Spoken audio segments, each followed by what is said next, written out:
Okay, guys. I know I just introduced myself, but just to reiterate, my name is Saran Ragasa. Zophie and I will be hosting this amazing panel full of amazing environmental activists. We are from the Urban Guardian Initiative, which is a youth-led international nonprofit that strives to educate students on the benefits of urban agriculture and sustainability. Zophie, would you like to introduce yourself? I am the Director of Partnerships. Yeah, I just want to say hi, I'm Zophie Sanders. I am the Associate Director of Partnerships with TUGI, and I'm just super excited. There's so many great people. I'm excited to learn all of your viewpoints and hear more about your business. Of course. And I mean, let's start off by having everyone go through, introduce themselves and their business, as well as what they sell and their products.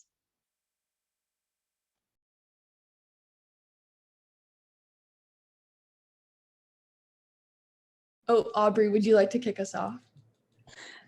Sure, yeah. Hi, everyone. Thank you so much for joining us. If you're joining us live and if you're watching this after the fact, thanks for viewing. My name is Aubrey Thompson. I am a cosmetic chemist and I live in the Bay Area. My company is called Rebrand Skincare and we make clean beauty products in refillable packaging.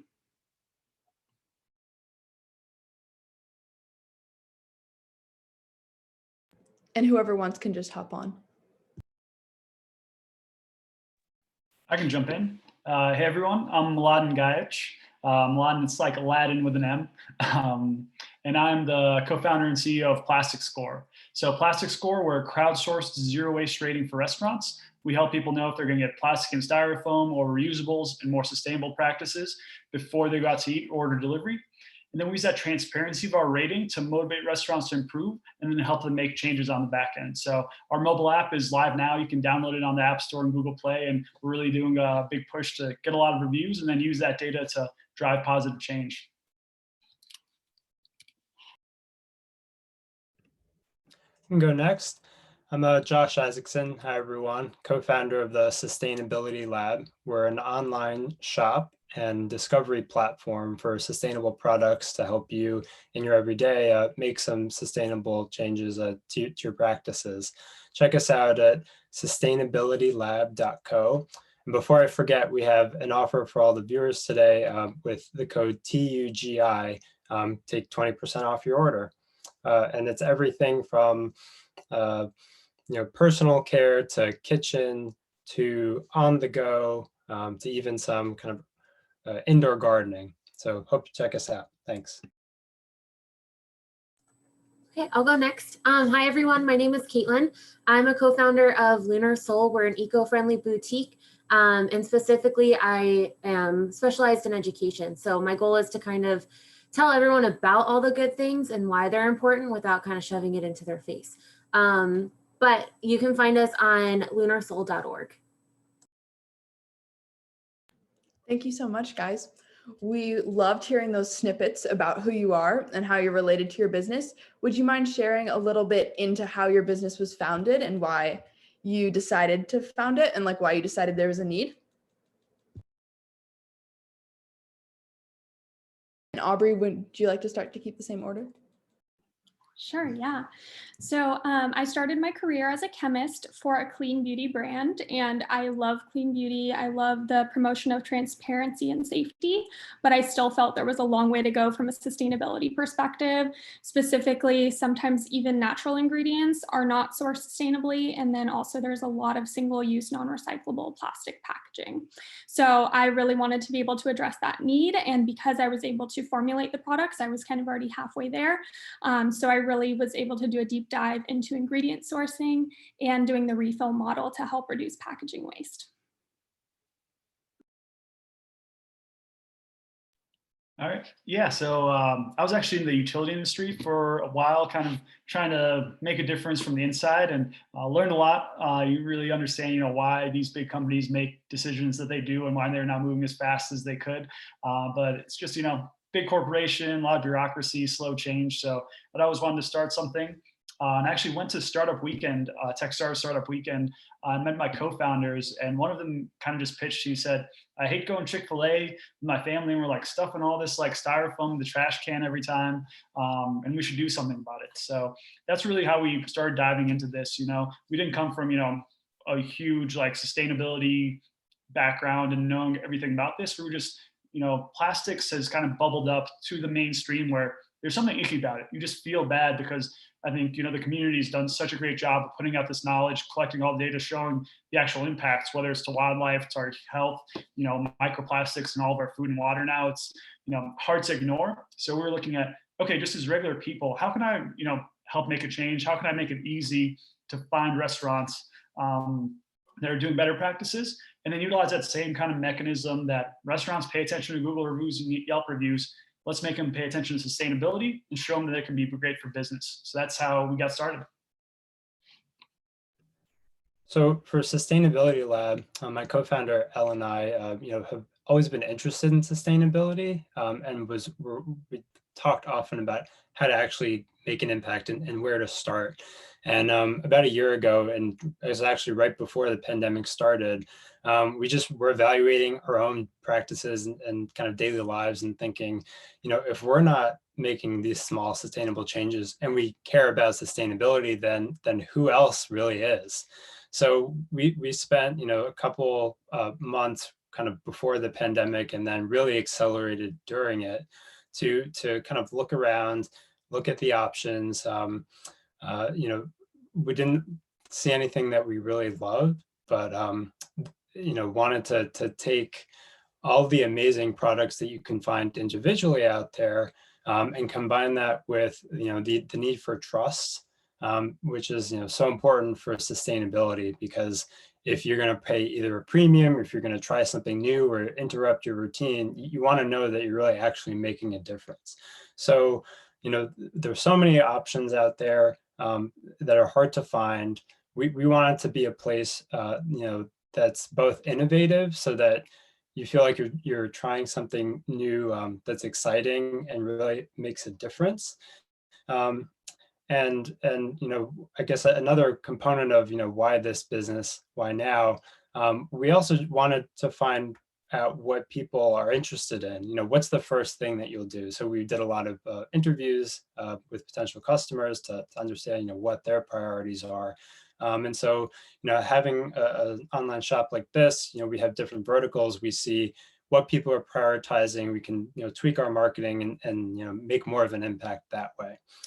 So that really is kind of how we got started. Yeah, and everything for me is pretty similar as well. I actually work for the Florida Department of Environmental Protection, so that's like my daytime job.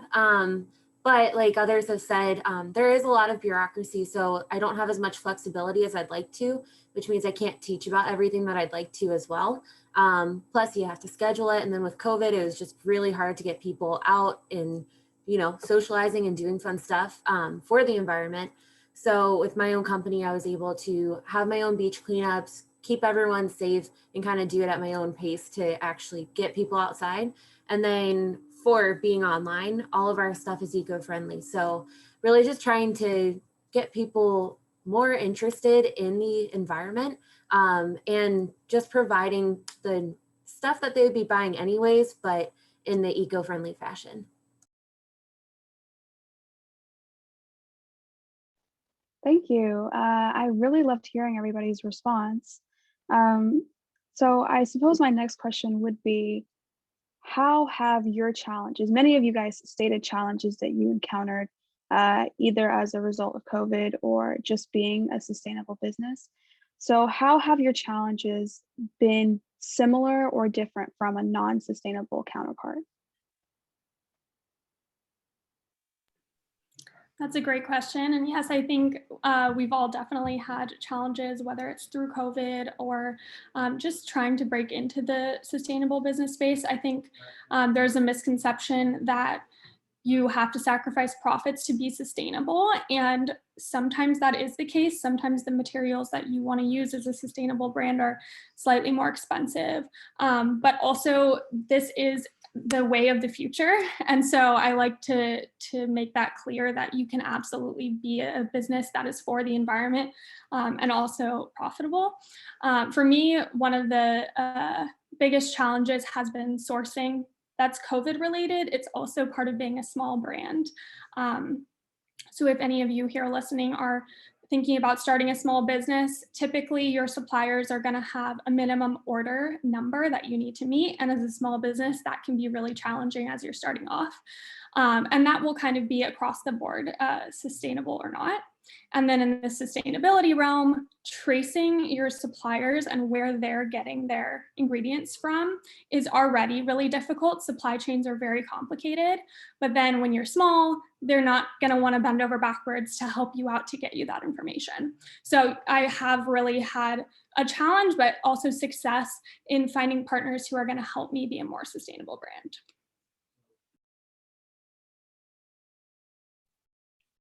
Yeah, I can jump in.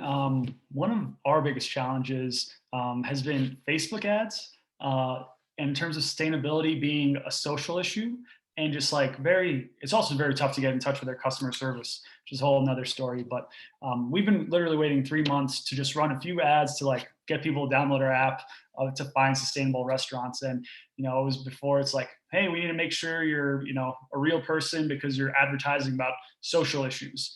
And it's just a double standard because I've been researching a lot of different restaurant products and I get ads shown to me for styrofoam containers. Styrofoam containers apparently aren't a social issue, but trying to avoid them is. So there's kind of a double standard of all these products and services that contribute to climate change, contribute to plastic pollution, aren't considered social issues, but businesses trying to stop that.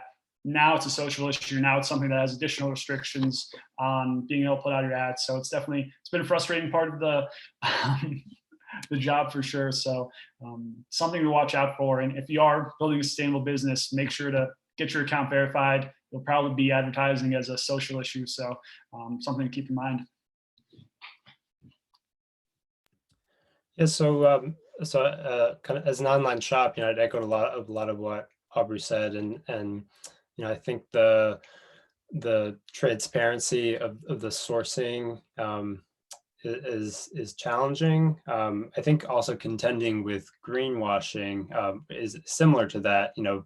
I walk into CVS and see a bamboo toothbrush and it's great, but it's covered in plastic, and so somewhat defeats the original intentions. And so I say that the greenwashing is both from a competition perspective, it's from your customer understanding the value that you bring, and one, being transparent and explaining why things are more sustainable this way. But in general, sustainability, if you don't approach it from a particular dogmatic way and have a very broad understanding of we think this way is the best holistically, it's a challenging subject for people to really understand. So that concisely putting what sustainability means to us and why that should matter for a customer, it's something that we are really focused on doing, because that's the value we bring. And that's something that a non-sustainable business doesn't have to worry about, right? So we have that additional layer. We think it's value, and so sometimes there's a premium for it. Sometimes we can actually offer things more cheaply because things just may be done more rationally. But so that would be kind of the additional part I would add. Yeah, similar to Aubrey and Josh, it is hard to get the products that you actually want. So finding 100% cotton shirts are actually tougher than what you would think, because a lot of them just aren't good quality either.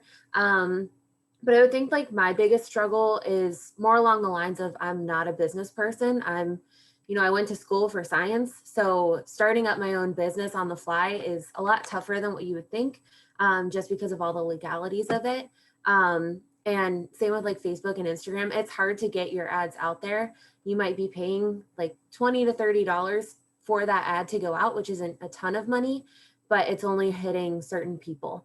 So it's kind of hard to get your name out there if it's only going to people that already are eco-friendly or, sustainable. So I'd say those are probably my biggest struggles so far, but still new. So hopefully those will go away. Thank you so much. I really enjoyed listening to all of your responses. This is a specific question for Josh. How did you get started with the sourcing aspect of all your different products and ensuring that everything is ethically sourced? Sure. So we have a multi-pronged vetting process, I would say. And I was saying, sustainability is challenging. So ethically sourcing, both from a kind of labor perspective is important to us, but, every aspect of sustainability we evaluate. And it's a combo of things. We obviously read reviews. We want to make sure that it's quality, things that are well reviewed, or we have a personal relationship and can make that connection. We also review any documentation that's given to us, and we do diligence based on the questions that we ask them, and oftentimes there are things that are revealed in the process that are signals to us that there are things that they don't take seriously, or they take seriously. They focus on one aspect more than the other. And, unfortunately at this point, that's often the case, right? Because there's so many aspects of sustainability, they're focused on one part and not able to get to, 100% perfect. And similarly to where our customers are, they want to make incremental changes. And we, one of our founding principles is that we just need everybody to make small changes for us to make a difference collectively. We sometimes, and we're totally transparent about what we're including and why. We'll say we love this product for these 3 reasons. It doesn't include microplastics, for example, but it's still for whatever reason has something else. So there are so many factors that we evaluate. And I think what we promise to our customers is that if something's not perfect, we'll explain why it's not perfect. And you will make you should make, decision that's best for you. But, we have spent so much time and gathering reviews, et cetera, to find the best product out there. And, constantly looking for whatever else is coming. But that's really the kind of our commitment and just where we are in the world of sustainability. That's not perfect, but we found the best option. We continue to look.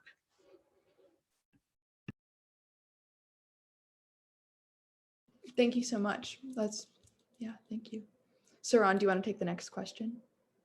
Of course, thank you. I really loved hearing you guys' responses. I would also have to ask, just kind of specifically, I know you guys touched on the topic a little bit, but how has COVID had a specific impact on your business? Was there something perhaps that happened that you never would have expected? We've been in this pandemic for about almost a year, so maybe touch a little bit on your progress throughout the year. Yeah, I actually started my company 2020. So I definitely had a moment in March where I was like, is this the year that I do this? Is this really a good idea? But I would say to anybody considering starting a small business, there is no good time. It's always going to be a risk. And so I kind of just decided to go for it. And as we've all seen, being an online business does kind of insulate you from some of the issues there. I was concerned that the consumer perception of refills would be damaged because of COVID, but I think it's actually kind of gone the other way, where everyone's been sitting at home with all of their takeout containers and actually getting fired up about changing their habits. So that was a pleasant surprise. Yeah, we've definitely, we launched our app publicly on March 15th. So not good timing at all, but it was good in the sense of, we still had a lot of bugs to work out. We got some early users that were passionate about it and really kept on improving the product and going from there. Definitely a challenge in the space is, we're a rating system. So people are like, oh, a rating system for restaurants, they're really struggling right now. Is this the best time for it? How do you feel about that? And it's definitely a tough question because, we want people to support local restaurants. We understand the hardships they're going through. They're thinking about so many things. Sustainability isn't always, the top priority. So it's definitely a challenge to figure out how we wade through those waters. The few things we kind of think of is, number one is we're bringing more people to the table. Most people I talk to, which has been a tough part for the app, that are in the zero waste space have just stopped ordering takeout and going to restaurants. So it's not like we're deterring your normal customers that may not care about plastics and those kind of things from going to your restaurant. We're expanding your reach to a whole segment of the population that is really passionate about this and has stopped dining out and ordering takeout. So it's not just, we're not separating it, but we're bringing a whole new set of people that want sustainable options that have not been dining out because of it. So it's, we're really growing the pie rather than, splitting it up and sending more people to sustainable restaurants. So that's kind of one part. And the other part is there's misconceptions that sustainability is always more expensive, but restaurants, if they just include opt-outs on their utensils and napkins, they would save a ton of money, be way more sustainable. People wouldn't be filling up their drawers with a bunch of trash that they don't want because they're eating at home. So I think even just those small steps, we can show them, hey, this can save you money and we can help you market your sustainability. And I guess the other part about you don't have to be perfect. That's definitely some part that, we want to help promote. Even the restaurant that's using styrofoam, but just took the first step to make utensils opt in. It would be, it's like, hey, support them, like show them that sustainability works, help them along their path to the next step. So one tough part's been convincing people in the zero waste community, it's okay to support a restaurant that's giving you styrofoam. Our app, we provide plastic offsets for each review. So it kind of is like, hey, we'll offset the waste you do generate just to make you feel a little bit better and contribute back. But the data you're collecting, the awareness you're bringing to sustainability will not just stop you getting from a styrofoam container, but every other customer from the restaurants that do decide to change, which is such a bigger impact. So I think that's the challenge and the line we're wading through of, sustainability perfection versus, challenges for restaurants and trying to bridge the gap and really explain that. So it's definitely been a challenge and something, we're working on our messaging and understanding how to ride that line. So for Sustainability Lab, it's definitely accelerated our journey. So I mentioned we'd been talking about this for a while now, but in February and March, we were kind of in blog mode, right? Let's crystallize our thoughts about sustainability, do some more thinking. And then the pandemic hit and we're like, no, now is the time. Now is when we're going to do it. So this really accelerated our journey. I think similarly to what Aubrey said, it's accelerated everybody else's journey, towards the path of sustainability, because we're all at home, we're all questioning, why we're still using plastic water bottles and seltzer and things like that. And so, I think it's, as kind of horrible as this experience has been for sustainability, it's another kind of turning point that's important for everyone. For us, we're also, post-pandemic, and we're an online shop right now, and maybe in the future we're not entirely an online shop. There are lots of others in this space who have a physical footprint. And so if we decide to go down that path, it's definitely made us kind of rethink what we offer. And, on a more practical level, rents are going to be different. They're going to be lower. So it may be kind of a lower barrier to entry and help us kind of get to the next step in our journey if that's what we choose. So. Yeah, for myself, like I said, I work for the government. So as soon as March hit, we were all sent home to work from home. So that was about 2 extra hours of time a day of not having to drive into work, not having to, take a lunch on their time kind of thing, and just being at home. So it kind of gave me the opportunity to actually start my own business. So that's kind of like the silver lining of COVID for me. But also just being in Florida, Florida has its memes, of course, everyone's making fun of it. But what is nice is that when we are outside, no one's going to the beach to be on top of people they don't know. Like, that's gross. So everyone's still being socially distanced. And that's nice because now more people want to get out of their house rather than being stuck in. And now that the weather's getting better, they want to do the beach cleanups. They want to go kayaking and learn about the environment. go on hikes with me. So there's a lot more that I can do now that I probably wouldn't have been able to do had COVID not happened. So not to say that it's a good thing, but it worked in my favor just a little bit. Thank you so much. It's been so interesting hearing the ups and downs of COVID and how it's both positively and negatively impacted your businesses. Kind of to shift a little bit, what kind of materials or supplies do you use for sustainable packaging? And how have you been able to ensure that they align with your message? Meladen, I know this question doesn't necessarily apply to you, but it'd be interesting to kind of hear your perspective as you interact with so many different restaurants and businesses. Yeah, I think that's a fantastic question. Oh, sorry. I didn't mean to go first. Go ahead. I think there are so many nuances when it comes to sustainability. It's really worth doing the background research, which can often be expressed as a life cycle analysis. So this is something that I do for all of my products and packaging and how I actually landed on the packaging that I do have. So looking at the sourcing, and then while the customer is using the product, and then the end of life of the product. It's really important to consider everything along the way. So for example, for plastic that we're used to seeing, a plastic number one, the sourcing is pretty bad, but during use, it's flexible, it's pretty durable, and it's not gonna break. But then at the end of its life, it's not infinitely recyclable. It may be recycled once or twice, but that won't continue. So I basically kind of did that thing for all of my available materials, and I decided on glass with a dropper as the initial SKU, and then refills in aluminum bottles. So aluminum is the most widely recycled material in the US, and we offer 2x sizes. So we're cutting down on emissions by shipping you only one product that you can refill your existing bottle and dropper twice.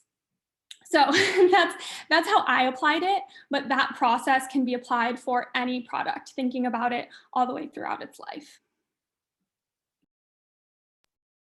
Yeah, no, that's I've been going through the same thing on our end because we're trying to figure out what is an appropriate rating system for all these different types of materials and how does it all fit in. It's a challenge.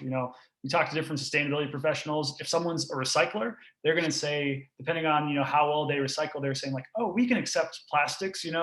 Like we have someone that we can sell them to and they make it into something else. But that's not true for the majority of communities. So it depends on who you talk to and their specific experience. I know our challenge has definitely been through, okay, how do we balance the production impacts of different single-use products from styrofoam to certified compostables to biodegradable products, and then how do we understand what it is without knowing the manufacturer? Because our goal is, can we provide an environmental rating for a restaurant based on only what a customer can see?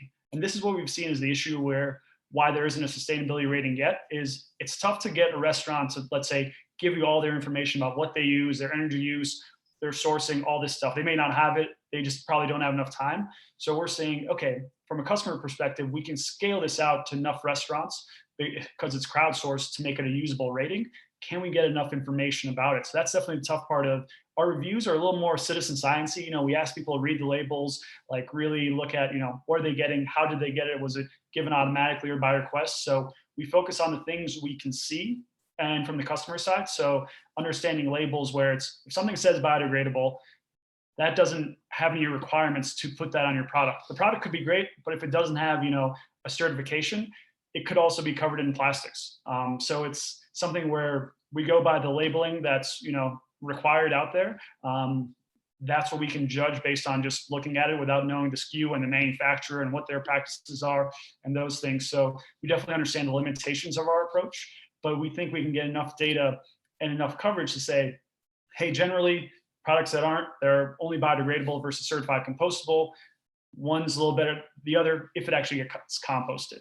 Or, if they're produced by request or given automatically, that changes the score in our mind. So we really try to cover what we can and be transparent about, hey, we don't know everything. There's so many other factors in terms of, how it's produced, fair wages, all these other things that it's impossible for us to see from a customer perspective. I think there are technologies in terms of blockchain sourcing that's coming out there where I think insights on sourcing and all these things is going to be a huge industry going forward. But right now it's not available. So we can just say, hey, here's generally what we know. We're always working on improving the rating, but this can kind of give a good guide on, what's better and worse. And really the main thing is like single use is always worse regardless of the material. Reusables is where it's at. It's like reduce, reuse, and then way down below you get to recycle and compost. So that's something definitely to keep in mind. So for Sustainability Lab, two components. There's the product and the packaging, and then there's the shipping packaging. So for the product packaging, we have, I think, over 160 items on our site now. And the packaging is, certainly a component that we review in our kind of sustainability checklist. And it's something that we provide full transparency on our website. There's a tab for each product. Here's exactly what it's packaged with. And, case in point, I got some Trader Joe's gingerbread cookies over the holidays, and they're the kind that go over the mug and they kind of dissolve in and they taste great. And then I realized this is half plastic. There was more plastic in the packaging than there were gingerbread men. And you just think about every item that you get, and the wrapper is often as much or more actual product. So, there's almost like a shadow of what you're actually using with all the individual product packaging. So yeah, we definitely try to, have minimal packaging, or, if it's something fragile, we wrap it in paper or something that's recyclable. On the shipping side, we are fortunate enough to have reused packaging. So, usually it's not Amazon, but any kind of package, through UPS or CVS or wherever, we were able in our community to gather that and just reuse it. And so we have things of all different shapes and sizes, and we get boxes of all different shapes and sizes, and we're able to mix it and find, the most efficient way to reduce, the volume and size for transit. So we're able to provide that efficiency. And then for kind of incidentals, we use Eco Enclosed, which is a great partner to us, for kind of sustainable tape and other mailers when people, we're in the middle of a pandemic, so we also give an option. So people don't want reusable packaging, then we have something that's either made of 100% or close to recycled material, but is still kind of new for them. So definitely something that we think about. Yeah, actually similar to what Josh said, we do the same thing every time we order something online, or if one of our friends does, then we just keep that packaging and we reuse it. But otherwise we use a company called No Issue. So their mailers are biodegradable, which I really like. And then all of our other packaging, so our bracelets come on cards and in boxes. The cards that they come on are recycled paper that I make myself. And then I put in seeds of some kind of native plant that is in this area. And if I'm sending it somewhere, then I don't put seeds into it. But otherwise, so trying to keep it, as zero carbon footprint as possible. And then we also have the option that if you are local, I can just drop it off at your place and not have to use all the packaging, not have to do anything through the postal system. And then that kind of allows to take away from all that gas usage and everything like that. But yeah, No Issue is like the big one that we use. And Caitlin, you reminded me, we also have started to incorporate seed paper, which is kind of like a novelty type thing, which people really like.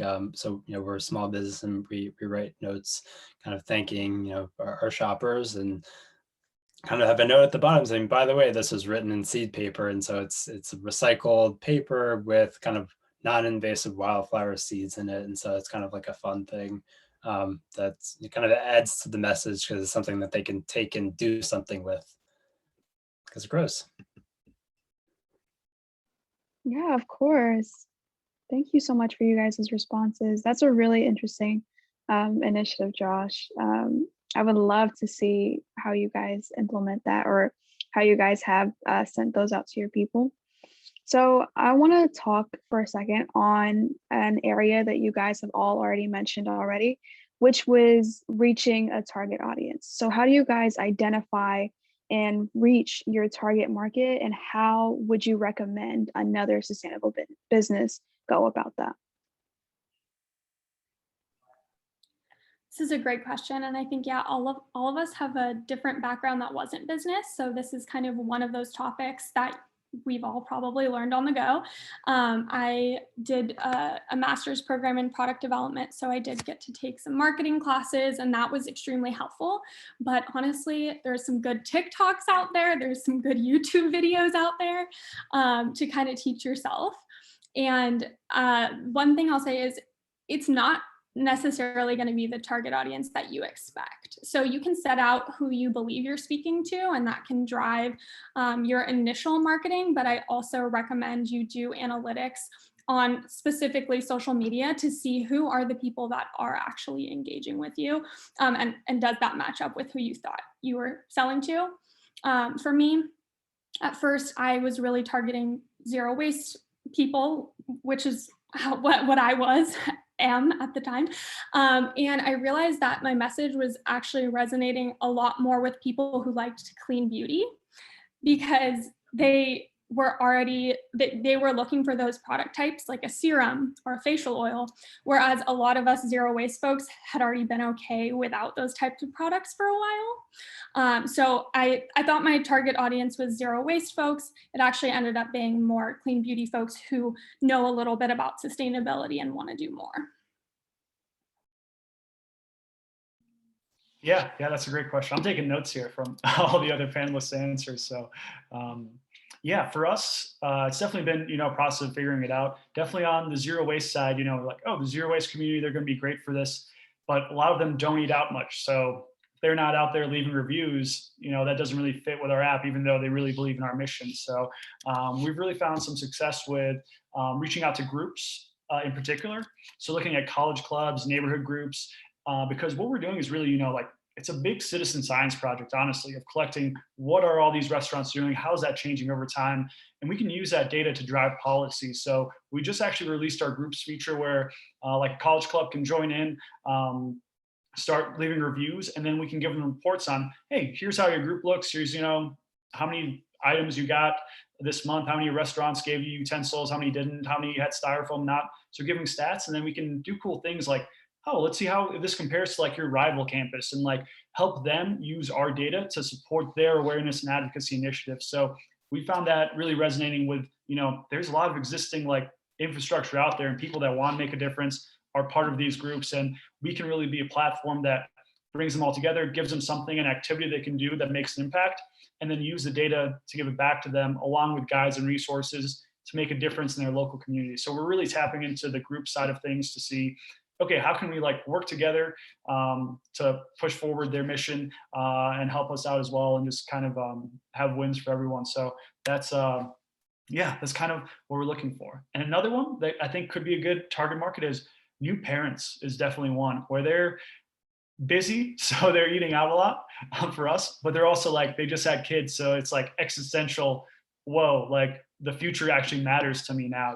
My kids are going to be living in a world with plastic pollution and climate change unless I do something. So that is one that I'm sure for a lot of like, if you can make a sustainable and convenient product, I think new parents are a good fit.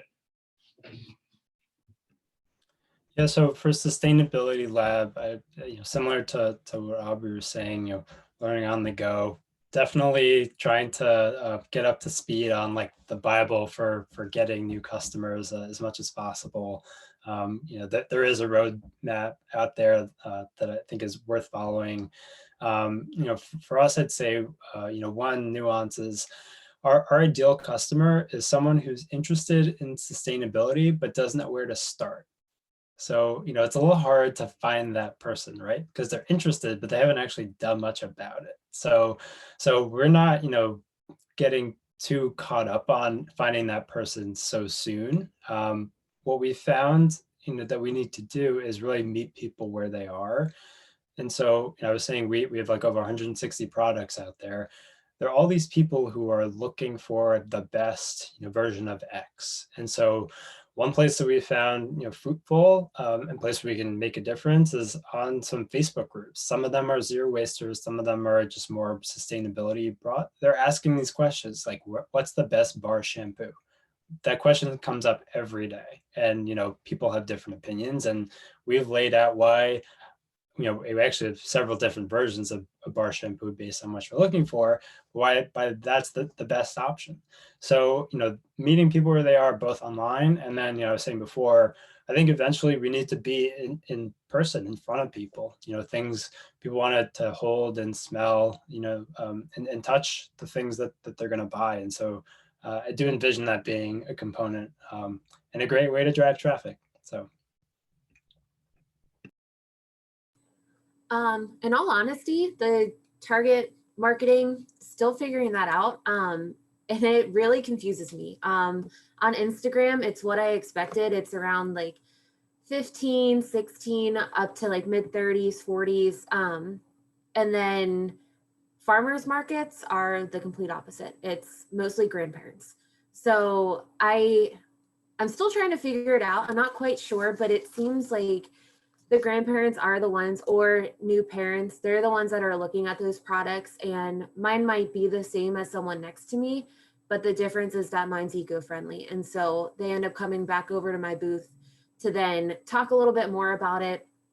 And since farmers markets are local, I also donate a portion of what I make to our local sea turtle hospital. And I'm able to say just 15 minutes down the road, you can go visit it, and making this purchase is actually helping them. And then I can also talk about, the beach cleanups and everything. But I'm still trying to figure out really who the target audience is. But in Florida, it's kind of nice because a lot of people, we see it. We can see the difference of what's going on. It's affecting the oceans more than what people think. You can go onto the beach one day and it's pristine and beautiful, and the next day it's covered in garbage. So being in Florida, you're able to actually see that impact that's happening. And I think a lot of people are noticing, like with the masks and with takeout, what kind of footprint they're leaving. And so it's kind of nice that they're able to come back to these farmers markets, buy local. And a lot of people are trying to make that impact of not using too much packaging either. Do you mind if I ask a question of Josh? I just want to follow up on, you were talking about Facebook groups. How do you manage, not being too self-promoty, going against the rules of the group versus, providing product recommendations? Yeah, so there are some groups that don't want you to either self-promote or talk about specific products, but there are lots of others that people are about to buy something. They could go on to Amazon and buy it, right? There are lots of kind of reasons why that may not be the best idea, or they can shop with someone who's a small business, who's really committed to sustainability, who uses reusable packaging. So, I think we just provide that transparency, but it's I think we just see that we're providing value to these people, that they're going to buy something. We have a considered researched opinion and more resources for them, and it's just in that context of shopping. But yeah, we do look at the rules, and we haven't gotten banned from any yet, and I think it's just a matter of the ones that we've been in. It's just more commerce oriented. Thank you so much. That's super interesting to hear about like niche topics that you wouldn't necessarily think would be a portion of your business, but obviously play some role. So far, we've kind of heard about how you've developed your business and where you are today. Do you mind talking a little bit about where you see yourself in the next 5 years? Thank you. Yeah, that's a fun question, especially since I don't know what 5 months from now is going to look like. If we'll be back in person, I agree with Caitlin that I think that in-person interaction is really important. So I'd love to be doing farmers markets or things like that. Ideally, though, my goal is to have refill locations. So at this point, we have the refill bottles that we send you, but I'd love to have a local community that would have a place to go to physically bring their refills back. And so that could be through a partnership with someone here in the area, or something that I may venture into at some point. Yeah, definitely excited for hopefully for us to get out of the pandemic really soon, because sustainable packaging was the #1 trend for restaurants before COVID hit. So this was a movement that was already happening. Restaurants were interested in it, and it's going to bounce right back after we get back to normal, and people are really looking to dine out and go back to living. So really excited for that to happen. In terms of the next 5 years, I mean, our goal is to have ratings for every single restaurant in the world, have a big community leaving these ratings, have our data drive policy all over the world to, have no restaurant giving opt-in or off or utensils automatically to people. I mean, that's so simple. It's so easy. It hasn't happened for a variety of reasons in terms of time. You have to figure out how to change your operations a little bit. All these like little things that, it takes a little bit of work to implement, but it's definitely doable.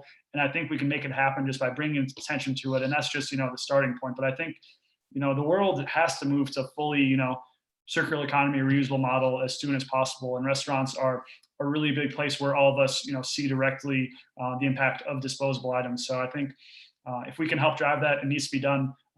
I think, that's our goal to do it. For Sustainability Lab, there's so many directions that we want to go in. So it's hard to say where we actually will, but just the idea of having the store and understanding all these different sectors within the sustainable commerce business, we hope that will kind of give us insights and needs that need to be filled.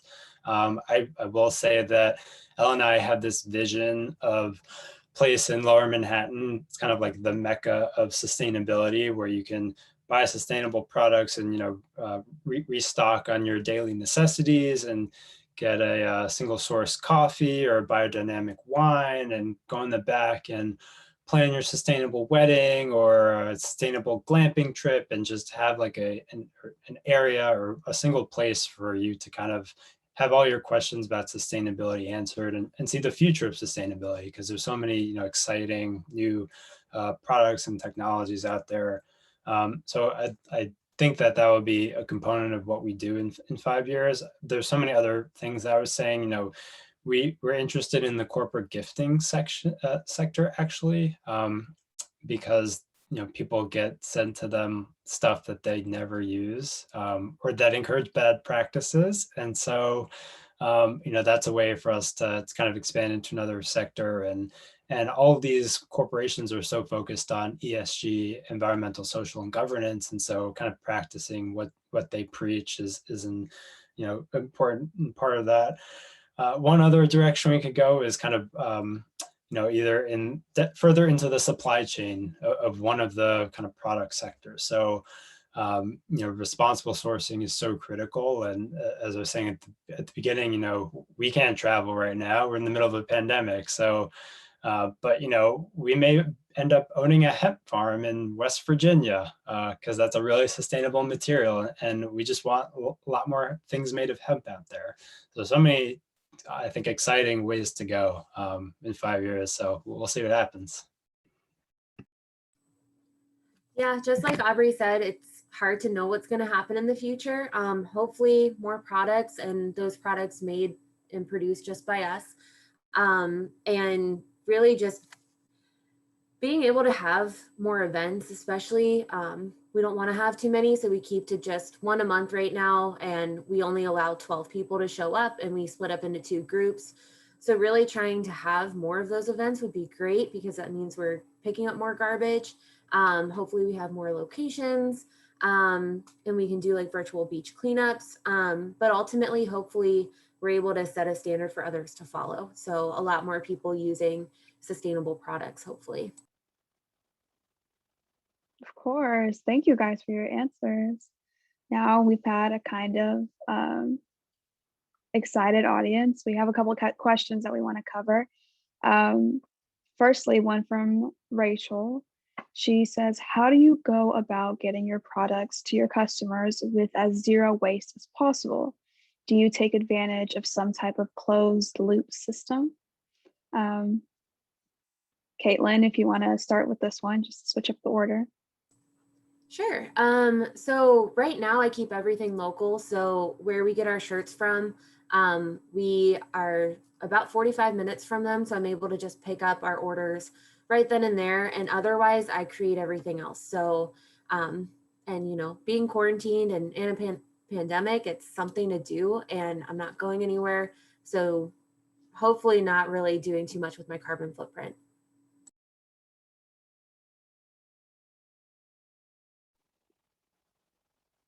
Josh, if you want to go next. Yeah, I can, so our whole mentality now starting out is, the, to basically do our best. And so there are so many things that we saw that are compostable, and kind of can go away without leaving any impact at all.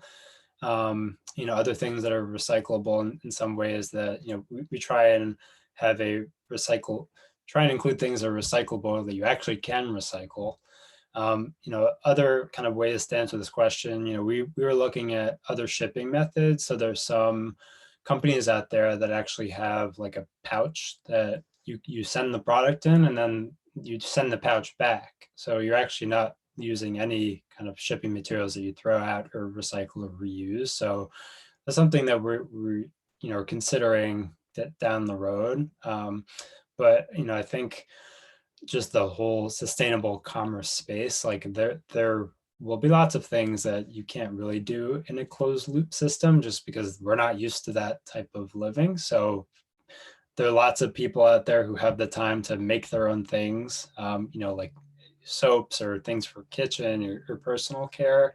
But we offer something that is kind of a sustainable option for people who are either beginning their journey and really have no basis, or kind of anywhere along the line. So we're definitely working towards that type of system, but we're just cognizant that not all of our customers are going to be there, and we have to get them on board as well. So yeah, so we don't do any shipping, but I can definitely comment on things I'm seeing in the industry. So there's a cool company, or a few different cool companies in terms of the reusable deposit space. One's Dispatch Goods in the Bay Area, where they're setting up a reusable deposit program for restaurants. You get your stuff in a reusable container, you drop it off in rather than your trash bin, your recycling bin, so your reusable bin, they pick it up, goes to sanitization facility, and then gets reused again. So that's definitely, I see that as being the future of the trash and recycling bins will get smaller, the reuse bin will get bigger, and then it'll be whatever your Uber Eats driver is going to pick up your reusables, drop them off at the washing station. And I think that's all going to be connected in the future. McDonald's and Burger King are both piloting reuse containers. So this isn't just small restaurants figuring things out. The big chains are looking at this. They see plastic pollution as waste as a huge risk to their business. And yeah, there's some exciting stuff going on. So those things, and then even just like on the top of like, how do you like bring people to those reusable models, to doing those things? One thing that we're trying to get restaurants to ask is, if someone calls you to ask for takeout, just ask them, hey, will you bring your own bag, or do you want one from us? And just even that reminder is like, oh, I have a bag, sure, I'll bring mine. Just even spurring those little things and just making it in a way that's easily accessible versus making people have to remember, making it tough, feeling shame because, oh, I forgot my bag this time. I think the right reminders at the right times can really make a difference. Yeah, I love that. And yeah, Dispatch is amazing. They're founded by some other UC Berkeley folks. So that's a great company. And I also think that's a great example of how this can be done locally. And I think it really needs to be done locally, because the emissions from shipping back certain packaging to be refilled doesn't necessarily make up for what you're saving in waste. So I do think the local approach is the right one for circular economy. And yeah, I think, as Josh said, building the habits is also like people need to start somewhere. And so that's where I think refills can really play that middle ground. It's still comfortable. You're still going online to purchase the product that's going to be sent to you. But now mentally, you're using it more than once, and you're saving your packaging, and it becomes not disposable anymore. And that mindset is what we're going to kind of need to transition to a circular economy. Thank you so much. It's super interesting to hear about all these different ways that businesses are implementing that sustainable aspect. To kind of shift away from business specifically, As a consumer, how do you think the best way to promote sustainable businesses over unethical brands like Xi'an that sell clothes at absurdly low prices?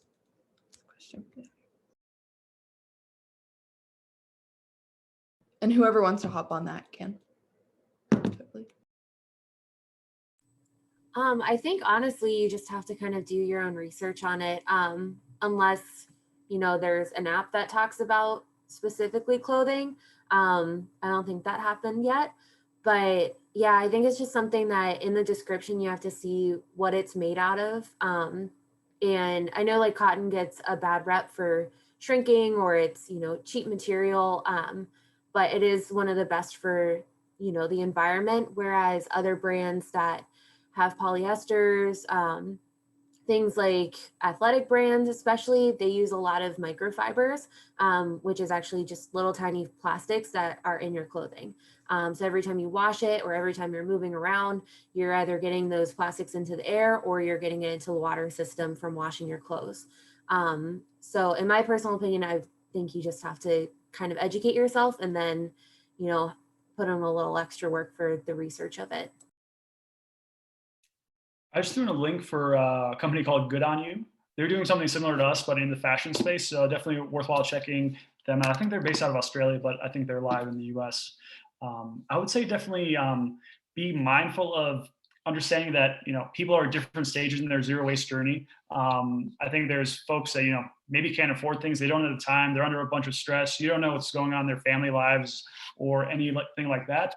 It's just easy to click a button on Amazon, get something ordered versus like delving into a bunch of research. So I think having a lot of empathy for where people are at and then just trying to educate them in a positive way. Because I think it's one thing where, and I've seen this journey for myself, as I've like researched more, I like see my trash can and the things that are in it. And it's just like, it's an OCD thing that I want less things in it. So I think if you give someone that first little bit, it's like a gateway drug into sustainability. So I think having empathy for people, not being perfect because no one is, if you fly back home, to visit your family or something, that's a huge impact compared to someone that uses, single-use water bottles, So if I'm not going to shame myself for, I want to visit my family. There's some things that are just tough to do and you have to still live life. So I think it's just having an open mind, being positive and doing the things that are, an easy thing of like, oh, you don't need utensils because you got utensils back home. So I think those try with the small wins and then people start digging deeper.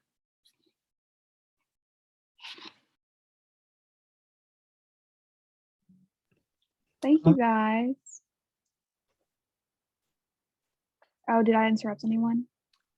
I can just say really quickly that from like the corporate business side of things, I said ESG before, and it's such a kind of coming tidal wave of people wanting to really dig deep into every business out there.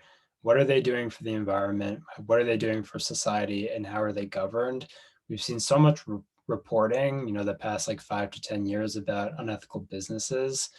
So people, I think, are waking up to it. And at some point, businesses just will be punished. And I think, like it's the more pressure we can put on all these people, the better.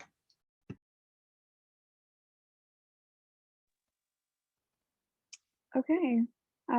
Thank you guys so much. I'd first like to begin by thanking our amazing panelists. You guys have helped us all. Thank you guys for promoting your business and all the work that you do in environmental activism. I'd also like to thank our amazing audience for giving us very inspiring and aspirational questions. Thank you to Megan for helping us and Sophie for organizing and help hosting this event. We unfortunately do have to wrap up. We unfortunately do have to wrap up this panel. Again, my name is Saran Argasa. If you guys want to drop down your ways to find your business inside the chat really quickly, again, I know you guys already did, but just for everybody that stays. And again, thank you so much for how much that you've given us, the time that you guys set